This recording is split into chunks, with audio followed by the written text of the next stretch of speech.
Hello EFB squad and welcome back to Euro Roundup. It's a special edition, and by a special edition I mean an edition that you can turn off without watching. Of course, it is the international break, and as ever, Chris Hamill is here to help take you through the matches which we've definitely watched every minute of. Well, that's the great thing about international weekend, isn't it? Because you just don't feel compelled to watch all of the football. So you can indulge in other hobbies, such as FIFA and Football Manager. Yeah, exactly. One-dimensional. Where do we start, mate? We actually start with Isco and Spain's thrashing of Italy, and this comes from @M14 on my Twitter feed. And as I said, Isco ran the show against Italy, didn't he? 3-0 it finished up. This is a man who's been involved in 13 goals in his last 15 starts for club and country. Ooh. He actually started the game as Spain's lone frontman. A little like Craig Levein did against the Czech Republic with Scotland. I'm sure that was in his mind. The old 4-6-0, yes. When he walked out onto the field, he was just like Craig Levein. Inspired by Craig Levein. A classic of the genre. But yeah, this one, this time it actually appeared to work. Amazing when you've got Isco up front and you're not relying on the wares of Stephen Fletcher. But yeah, Isco, 2 shots, 2 goals, 5 dribbles and 56 passes completed from 59 attempted. Oh my God. He's the first player to score 2 goals from outside the box in the same game for Spain since 2004. Great. Don't know who it was then, but just, you know. I feel like Asensio does that every game for the under-21s. Yeah. One was a free kick after Bonucci fouled Asensio. They actually had an identical free kick in that position beforehand, but inexplicably, Sergio Ramos took it when Isco was on the pitch. Lo and behold, Isco gets the second chance. Ramos as well, absolute dead ringer for Val Kilmer in Heat. But anyway, Isco took the second free kick and duly banged it away. That was only his second attempt from a free kick for Spain. 50% ratio at the moment, you know? So probably be on free kicks from here on in.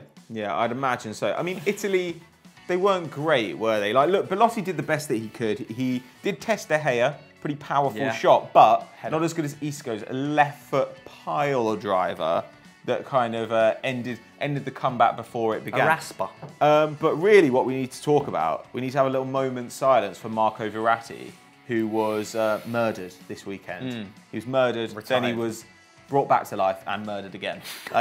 Isco just absolutely dominated Dancing on his grave. Yeah, he did the little, I can't remember what it's called, but you know, when you shift the ball from one foot to the other and go round him, he sombreroed him. He did basically everything that you don't want to have done to you. Violated him. It was absolutely brutal. Okay, and since Isco joined Real Madrid in 2013-14, he's completed more dribbles than anyone at Los Blancos, which is pretty crazy given that you think in that season Di Maria was there, or obviously Gareth Bale, Cristiano Ronaldo, plus players like Modric and Kovacic. There are so many guys who can beat their man there, and he is leading that pack. He's been involved in a goal every 86.1 minutes. In that last season, he got 10 goals and 9 assists. Yeah, in like 1,900 minutes. Brutal. Ridiculous. Brutal. Morata also came on and scored.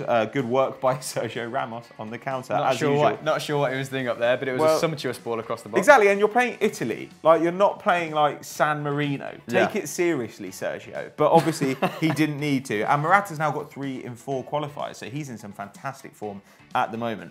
But what we want to know from you is, who is Real Madrid's most important player now? As we've talked about Ramos, we've talked about Isco, obviously Morata's gone now, but there are so many quality players there, and it seems like more than ever, they are a team rather than just built around one or 2 individuals. So let us know what you think in the poll just up there.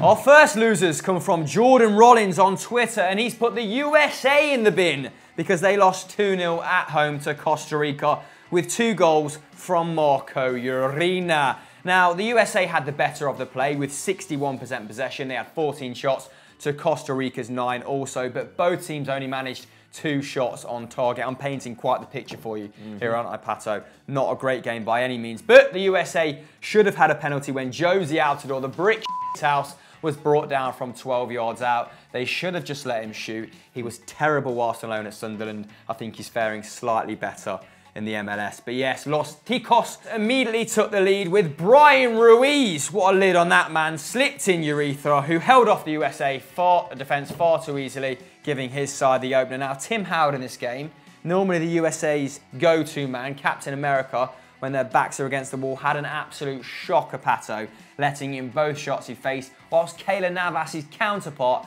actually made 2 stunning saves to preserve the points for Costa Rica. But the writing was on the wall as soon as they went down, wasn't it? Because the USA, whilst hard to believe, aren't great at coming from behind, especially when they're going at half-time, 1-0 down. Yeah, in their last 37 World Cup qualifiers, they've won 1 game when they were behind at half-time, and that was against Panama 4 years ago. Panama! So it wasn't really great. But in this game as well, they weren't helped by their formation. Costa Rica set up in a defensive 4-5-1, whereas Bruce Arena seems to be unwilling to design a formation to get the best out of Pulisic, which is clearly what they should be doing. He's their only world-class player. He had 4 shots on the night. One of them was on target. He was only denied by Keylor Navas' incredible save. He also completed 4 dribbles, but because he was isolated out wide, he lost possession 3 times. He got fouled 4 times because Costa Rica kept kicking him as much as they could. They got called for 18 fouls in this game. And given that Honduras is up next, and they are famously filthy, you do worry a little bit for the youngsters' health. That's what I like. Well, the USA now have 2 wins in 7 in the Hex, which is what this stage of CONCACAF qualification is called. And they need to pull something out of the bag. Honduras up next, then Panama, and then Trinidad and Tobago. That's how they finish their campaign. Fortunately, there's still a direct qualification place left, and there's still a playoff too. So we will see if they can make it, but on current form, we're not sure that they even deserve to go to the World Cup. USA. Our next winners come from Youssef Akou, and he suggested Bobby Martinez's Belgium as they duly dispatched of Gibraltar, the Hot Rock, 9-0. Does that really qualify you as a winner on our highly respected show? Well, you have to batter Gibraltar. That's your only option. And they did, yeah. Like, anything else counts as a loss. If you beat them 1-0, that's embarrassing as well. But Bobby Martinez was able to mastermind yet another victory. They've won 7 of 8 so far. Under him. Yeah. That's pretty good, to be honest. They beat Estonia 8-1 last November, and now they've gone one better, beating Gibraltar 9-0, which is equaling their largest margin of victory ever. Now, if you look at the stats, they're exactly what you expect. They had 650 completed passes. Gibraltar managed 160, which sounds high. They had 72% of the possession. They had 39 shots. Gibraltar had 4. So, pretty dominant overall. Lukaku got a hat-trick. Eden Hazard scored as well. He came off for his brother. And then Axel Witsel. What a reliable midfielder he is. He scored a bicycle kick, then he celebrated by getting a straight red card about 15 minutes later. What a man. I've always said that he's Yes, he's not even got the best afro in the national team either. That obviously belongs to Marouane Fellaini. But alas, in this game, there could only be one man of the match, and that was PSG's Thomas Meunier, who got a hat-trick and a hat-trick of assists from right-back. We could have really used him against Red Imps and any other game. Good player, isn't he? Aberdeen, Dundee. Yeah, they also beat the Greeks 2-1. It's a little bit of a scare when the Greeks equalised in the 73rd minute, but Romelu Lukaku, in the form of his life at current, came through to give Bobby Martinez's side that valuable 3 points, which means they have now qualified for the World Cup. We'll be talking about how they are dark horses for the entirety of the run-up to Russia 2018. Probably not, now Martinez is in charge and he can't put out a decent defence. But what do you guys think? Should they be challenging next year? Let us know in the comments below. Next loser, the Netherlands. This comes to us from Bart. Ha! Give me your surname, Bart. Cowabunga. Get on the grid. What's the matter with you? Anyway, the Dutch, what's the matter with them? They lost 4-0 to France. This is their worst ever competitive defeat. They are always going to be international losers from now on. It's nailed on. And this is despite actually a 3-1 win against Bulgaria. Still been a terrible few days for them. 0 penetration against the French. They had 1 touch in the French box in the first half hour. And they went 1-0 down to a goal from Antoine Griezmann. Now, Kevin Strootman got sent off as well. A little bit unlucky to get a second yellow, given that his foot was planted on the ground and Griezmann kind of fell over it. But anyway, they were never at the races and they were just shown up by a side which has its own fair share of problems, to be honest. Yeah, and we won't talk about them. We'll talk about the positives at the moment because we are going to come back with France as our last losers who drew with Luxembourg. Ugh, ugly scenes. But what a week for Tamar Lamar. He avoided joining the sinking ship that is Arsenal and he bagged his first 2 goals for the international side to put them firmly on track to qualify. Now, Lamar is actually the youngest player to score a brace at 21 years and 10 months since Karim Benzema did so against the Faroe Islands, who are only just slightly an inferior opposition than Holland at the moment. The Faroe Islands actually have 8 points at the moment, which is their highest return ever. But yeah, the French weren't exactly playing a vintage Dutch side, still heavily reliant on 33-year-olds like Ian Robin, Wesley Sneijder and Vincent Janssen, who didn't have the greatest season for Spurs, did he, last season? A little bit goal shy, shall we say, and that's being kind. Up front, I think he only had about 8 to 10 touches in the first half alone. 8 to 10 touches? Yeah. Saw the stat, didn't write it down, trying to bring it back, just, you know, freehanding.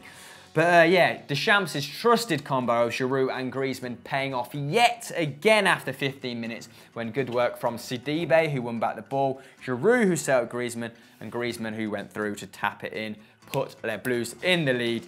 And Strootman, as you say, got sent off. Did you say that? Yes. Yeah, you did say that. He was a little bit unfortunate, wasn't he? I don't think that was a second yet. I think that's extremely harsh. And after that, the floodgates opened.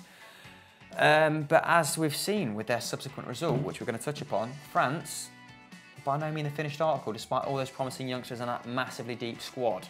Let's move on, because we don't know what we're actually talking about. At Mr. Left Knee gives us our final winner this week. He says that Cristiano Ronaldo should be in there. Super duper. Everybody, lube yourselves up in the comments below, because Cristiano is going to be on the thumbnail. Well, What's he done? It gives us options, doesn't it, for the title, which is probably why we've included him. You know, because you always fall for it, hook, line and sinker. Something, something, Ronaldo, something, something.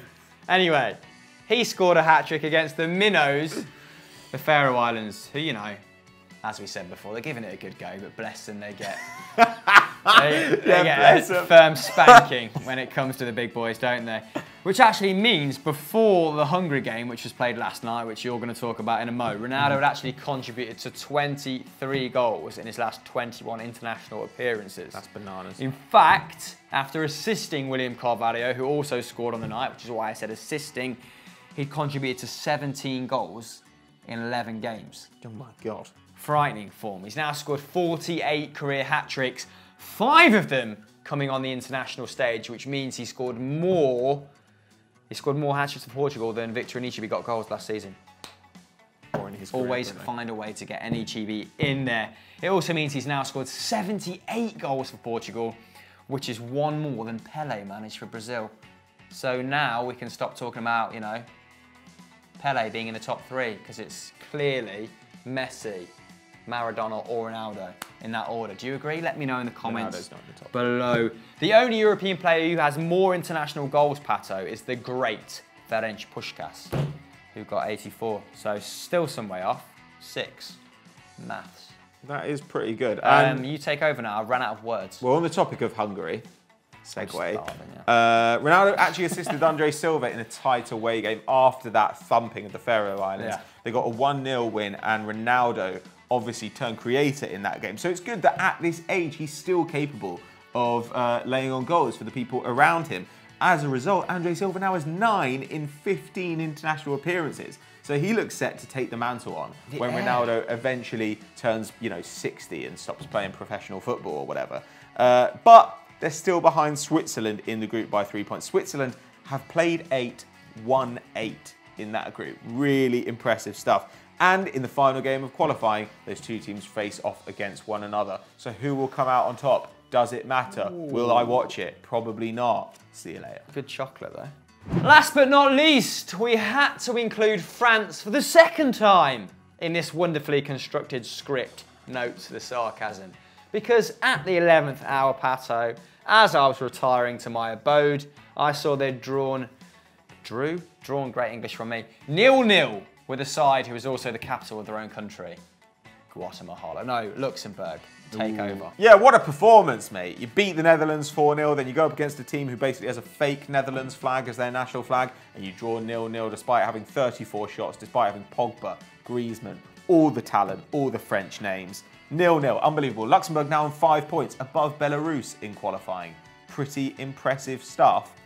if you're from Luxembourg and don't have very high standards. France are now only 1 point above Sweden in qualifying, and the Swedes have Luxembourg and the Netherlands coming up, so they will definitely take 6 points from those games and score 1,000 goals. France have to go to Bulgaria and then Belarus in their final fixture. So you'd imagine that they're still going to make it to Russia anyway. But still not an impressive weekend for them. Rubbish. Deschamps, you should be sacked. So that was the end of the rudimentary, awkward international break at the start of the season. Expertly analysed, I think you'll agree. Yep, and I'd agree. what should whoever's still with us do next? They should take their medication, and then if they want to soothe their wounded psyches, they should go and watch Stat Wars, which is always good, especially last week.